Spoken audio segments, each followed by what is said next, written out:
एक पोलीस अधिकारी महिला, तिचा प्रेमळ नवरा, 6 वर्षांची एक मुलगी, हसता खेळता संसार सोडून ती आपल्यापेक्षा वयाने मोठ्या असणाऱ्या व्यक्तीच्या प्रेमात पडली, जो एक वरिष्ठ पोलीस अधिकारीच होता. नवऱ्याच्या डोळ्यात धूळ फेकत नाईट ड्युटीच्या नावाखाली ती त्या व्यक्तीच्या फार्म हाऊसवर जायला लागली. चोरून विवाहबाह्य संबंध त्यांचे सुरू झाले. त्या व्यक्तीचंही लग्न झालं होतं, त्यालाही बायको मुलं होती. तरीही तो या पोलीस अधिकारी महिलेचा वापर करून घेत होता. रात्र दोघंही सोबत एकत्र राहायचे, संबंध ठेवायचे. पण एक दिवस या महिलेनं आपल्या नवऱ्याला तिच्या अनैतिक संबंधांबद्दल सांगून दिलं. आता मी त्या व्यक्तीसोबतच राहण्याचा निर्णय घेतला आहे. तुझ्यापासून मी खुश नाही, त्यामुळे तुझ्यापासून दूर जाणार आहे. तू आपल्या मुलीचा सांभाळ कर, तिला एकटं वाढव. हवं तर दुसरं लग्न करून घे. मी मुलीची जबाबदारी घेऊ शकत नाही म्हणून सांगितले. बायकोच्या अशा बोलण्यामुळे नवरा तुटला, पण काहीच बोलला नाही. पण त्या रात्री ती पोलीस महिला अधिकारी तिच्या वरिष्ठ पोलीस अधिकाऱ्याच्या फार्म हाऊसवर जेव्हा अचानक गेली, तेव्हा तिच्यासोबत जे काही घडलं काळीज हादरवणारं होतं. चला जाणून घेऊया तिच्यासोबत या अनैतिक संबंधांमुळे त्या रात्री काय भयंकर घडलं. माया महाराष्ट्र पोलिसांची एक तेजस्वी, धडाडीची आणि आपल्या कर्तव्याप्रती अत्यंत निष्ठावान अधिकारी. कामाच्या जगात तिचं नाव घेतलं की लोक म्हणायचे, ती पोलीस आहे ना, तर केस सुटायलाच पाहिजे. तिच्या चेहऱ्यातलं आत्मविश्वासाचं तेज आणि निर्णय घेण्याची ताकद संपूर्ण जिल्ह्यात परिचित होती. पण आयुष्याची गंमत अशी की जेवढं ती इतरांच्या समस्या सोडवायची, तेवढंच स्वतःचं आयुष्य मात्र गुंतागुंतीचं होत चाललं होतं तिचं. मायाचं लग्न रोहन सोबत झालं होतं. रोहन शांत, साधा आणि अतिशय प्रेमळ माणूस. त्यांचं घर कुटुंब छोटंसं पण सुखाचं होतं, जोपर्यंत त्यांच्या आयुष्यात त्यांच्या मुलीचं आगमन झालं नाही. मुलगी अन्वी जन्माला येताच माया अधिक जबाबदारीशील झाली, पण त्याचबरोबर तिच्या कामाचा ताण वाढला. रात्रीच्या ड्युट्या तिला मिळू लागल्या आणि यामुळे रोहनच्या मनात आपल्या बायकोला हरवण्याची भीती निर्माण होऊ लागली. अन्वी 6 वर्षांची होईपर्यंत त्यांनी दोघांनीही आपला संसार कसाबसा सांभाळला. पण त्यांच्या नवरा बायकोच्या नात्यातील फट हळूहळू खोल जात होती. माया कमावती असल्याने तिचं कामावरचं लक्ष अधिक असायचं आणि रोहन मुलीची तथा घराची जबाबदारी सांभाळत होता. पण त्याच्या मनात एकच विचार की बायको आपल्याला, आपल्या मुलीला वेळ देतच नाही. रात्र ड्युटी करते आणि त्यात त्यांचे वाद देखील होऊ लागले. एके दिवशी मायाचं ट्रान्सफर शहरातल्या मोठ्या गुन्हे शाखेच्या विभागात झालं आणि तिच्या आयुष्यात प्रवेश झाला तिच्या वरिष्ठ अधिकाऱ्याचा, DCP विक्रम. विक्रम दिसायला उंच, देखणा, बोलण्यात जादू असलेला आणि नात्यांशी खेळण्याची सवय लागलेला एक माणूस. त्याने मायाला पहिल्याच दिवशी तिचा आत्मविश्वास, तिची कर्तव्यनिष्ठा, तिचं कामावरचं प्रेम या सगळ्यांकडे लक्ष दिलं. पण माया जशी त्याला कामासाठी परफेक्ट वाटली, त्याच वेगाने तिच्या मनातही विक्रमबद्दल अनोळखी ओढ निर्माण होऊ लागली. सुरुवातीला तर मायाला याची जाणीवही झाली नाही, पण हळूहळू त्याचा रुबाब पाहून तिला तो परफेक्ट वाटू लागला. काही दिवसांनी एका केसवर काम करताना दोघे जवळ आले. विक्रमने अत्यंत हुशारीने मायाला समजावलं, तू खूप मोठी अधिकारी आहेस माया. तुझं आयुष्य या छोट्या छोट्या कौटुंबिक बंधनांमध्ये अडकून राहू नये असे मला वाटते. तो तिची काळजी घ्यायचा, तिला मदत करायचा, तिच्या निर्णयांवर विश्वास दाखवायचा आणि हळूहळू माया त्याच्या शब्दांवर विश्वास ठेवू लागली. तिला वाटू लागलं, जो माझं कौतुक करतो, माझं महत्त्व जाणतो, कदाचित तोच माझा खरा जोडीदार आहे. तिचा नवरा रोहनचं आणि तिचं नातं आधीच ताणलेलं होतं. मायाच्या जीवनात विक्रम आल्यावर तिनं घरातल्या प्रेमाच्या जागी त्याचा प्रभाव जाणवू लागला.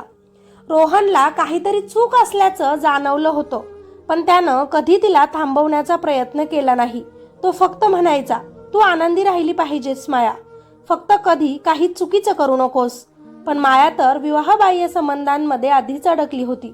नवऱ्याला तिनं धोका दिला होता. रात्री ड्युटीच्या नावाखाली त्या पोलिसाच्या फार्म हाऊसवरती ती असायची आणि त्यांचं नातं खूप पुढे गेलं होतं.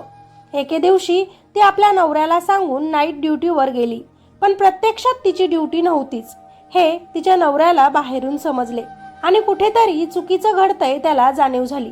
त्या दिवशी माया घरी आली आणि रोहनने तिला शांतपणे विचारलं, माया, आपल्या नात्यामध्ये काही बदल झालाय का? मायाचं मन दुभंगलं होतं. घरात नवरा, मुलगी, बाहेर प्रियकर, म्हणूनच तिला नवऱ्यासोबत असं चुकीचं वागायचं नव्हतं. त्यामुळे तिने पहिल्यांदाच सत्य कबूल केलं. हो रोहन, माझं प्रेम जडले आहे एका व्यक्तीवर. माझा कोणाकडे तरी ओढा निर्माण झालाय आता. तोही व्यक्ती लग्न झालेलाच एक पुरुष आहे, पण तरीही मला त्याच्यासोबतच राहण्याची इच्छा आहे.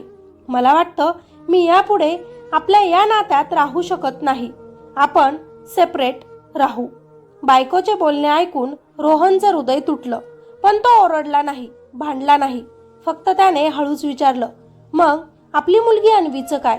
माया, तूच सांभाळ. मी काही काळ एकटी राहायला पाहते. माझी ड्युटी असते. मी तिचा सांभाळ करू शकणार नाही. तूच तिची नीट काळजी घे म्हणत ती घर सोडून निघून गेली. तिची 6 वर्षांची अन्वी आईची वाट बघत होती, पण मायाने घर सोडल्यानंतर पुन्हा घरी येणं टाळलं. रोहन मुलीला सांभाळत होता, पण तिच्या डोळ्यात आई कुठे हा प्रश्न रोजच असायचा. मायाने मात्र विक्रम सोबतच्या नात्यात स्वतःच हरवून टाकायला सुरुवात केली. विक्रम तिच्या भावना, तिचा विश्वास, तिचं श्रीमन सगळंच वापरत होता. ती म्हणायची, आपण किती दिवस असं लपवून नातं ठेवायचं? आपण लग्न करूया विक्रम. तू म्हणालास ना की तू माझ्यासोबत आयुष्य जगशील, माझ्यासोबत लवकर लग्न करशील. तेव्हा विक्रम प्रत्येक वेळी तिचं बोलणं टाळायचा. माया, वेळ नाही आता. प्रकरणं खूप आहेत आपल्या मागे. घरच्यांची तब्येत महत्त्वाची आहे मला. माझी मुलंही लहान आहेत. त्यांना त्यांच्या आईची गरज आहे. त्यामुळे मी माझ्या बायकोला लगेच सोडू शकत नाही. मी सगळं सोडून लगेच तुझ्यासोबत लग्न करू शकत नाही. माया त्याचं ऐकून घेऊन बिचारी आशा धरून राहायची की एक दिवस त्यांचं लग्न नक्की होईल. एका स्त्रीचं मन प्रेमावर प्रेम करत राहतं, ही वास्तुस्थितीच त्याने वापरली होती.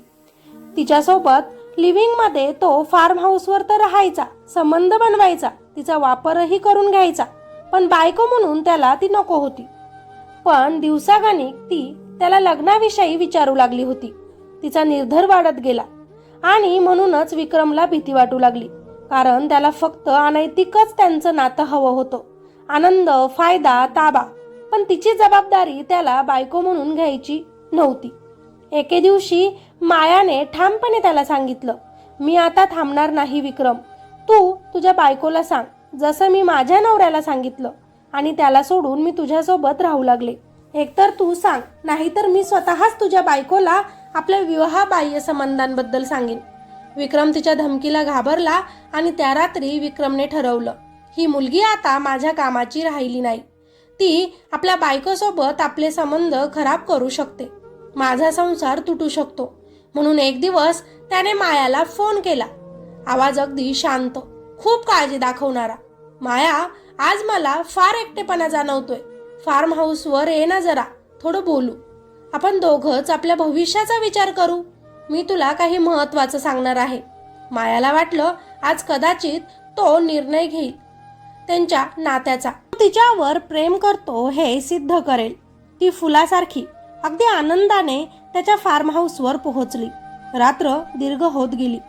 तो तिला विश्वासात घेत राहिला, बोलत राहिला, तिला आपल्याजवळ खेचत राहिला. आणि नंतर एका पेयमध्ये त्यानं जे मिसळलं होतं त्याचा परिणाम काही मिनिटात मायाच्या शरीरावर स्पष्ट दिसू लागला. तिची शुद्ध हरपली. विक्रमने तिला हलवून पाहिलं, काही प्रतिसाद नाही. त्याने थंडपणे पुटपुटलं. शिकार झाली. त्या घरात तिचं निर्जीव शरीर एक संपूर्ण दिवस पडून होतं. बाहेर तो शोध मोहीम करत होता. विक्रम एक वरिष्ठ पोलीस अधिकारी, इतका हुशार आणि व्यवस्थित प्लॅनिंग करणारा होता की त्याच्या चेहऱ्यावर किंचितही तणाव दिसत नव्हता की त्यानं एक खून केलाय. संपूर्ण 24 तास तिचं शरीर घरात ठेवल्यावर त्याने स्वतः तयार केलेल्या काही वस्तू आणल्या आणि मग एक भयंकर पण नॉन ग्राफिक शांत थंडगार गुन्हा त्याने केला. नंतर तो वेगवेगळ्या दिशांना निघाला. कुठेच त्याने काहीच मार्ग सोडला नाही. दुसरीकडे नवरा रोहन, 8 दिवस झाले मायाचा फोन येत नाही. मुलीला विचारायला देखील ती घरी येत नाही.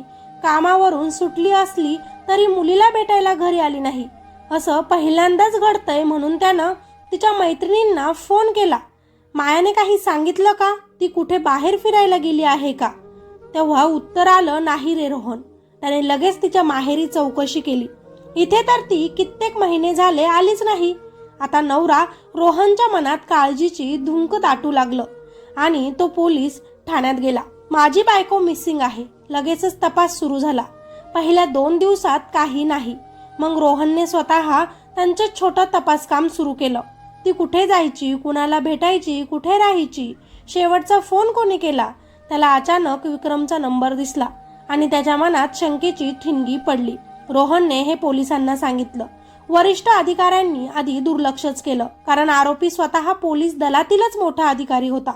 पण एक दिवस विक्रमच्या वागण्यात थोडीशी अस्वस्थता, त्याचे फेरफटके, त्याचे विरोधाभासी विधान, त्याचा प्रयत्न, हे सर्व अनुभवी तपास अधिकाऱ्यांच्या नजरेतून सुटलं नाही. आणि मग सत्य उलगडायला सुरुवात झाली. CCTV, call records, location, map, त्याचे पावले सगळं एकामागोमाग एक जुळायला लागलं. आणि अखेर विक्रम खरवटतेला अटक झाली. कोर्टात त्याच्या गर्वाचं डोकं खाली झालं. त्याचं साम्राज्य कोसळलं आणि रोहनच्या हातात एकट्या अन्वीचा हात होता.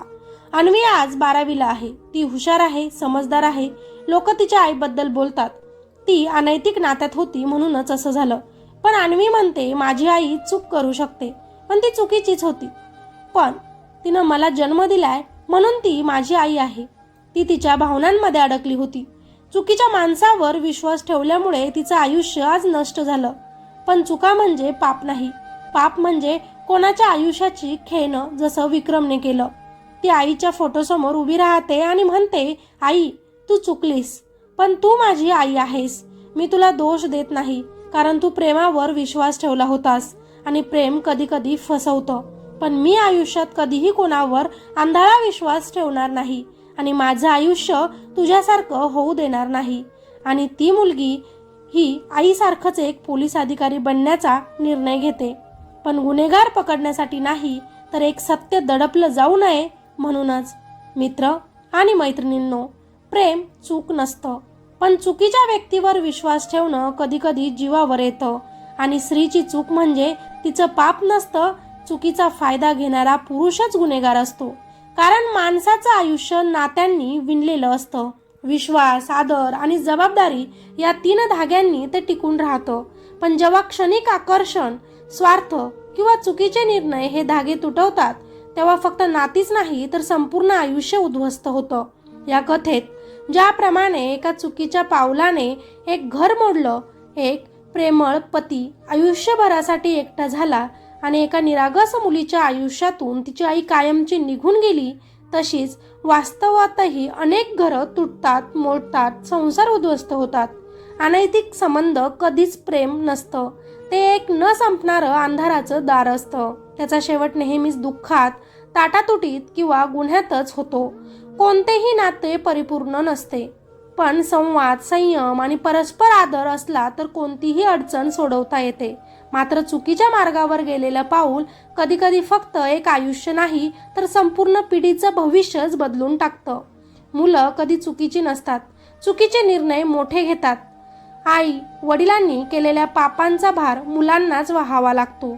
हेच या कथेतलं मोठं दुःख आहे. म्हणूनच प्रत्येक नातं जपताना विचार करा, तुमच्या एका चुकीच्या पावलामुळे कोणाचं जग मोडून तर पडणार नाही ना. मनात ठेवा, खऱ्या नात्यांना लपवावं लागत नाही आणि जे नातं लपवावं लागतं ते कधीच खरं नसतं. चुकीचा मार्ग कितीही आकर्षक वाटला तरी त्याचा शेवट नेहमी हा अंधारात असतो, पण योग्य मार्ग कितीही कठीण असेल तरी आयुष्यभर तो प्रकाशच देतो. या घटनेबद्दल तुम्हाला काय वाटतं? तुमच्या प्रतिक्रिया खाली कॉमेंटमध्ये नक्कीच सांगा. व्हिडिओला लाईक करा आणि चॅनलवर नवीन असाल तर आपल्या चॅनलला लगेचच सबस्क्राईब करा. शेजारील बेल आयकॉन बटन दाबायला विसरू नका. चला, स्वतःची काळजी घ्या, सतर्क रहा. धन्यवाद.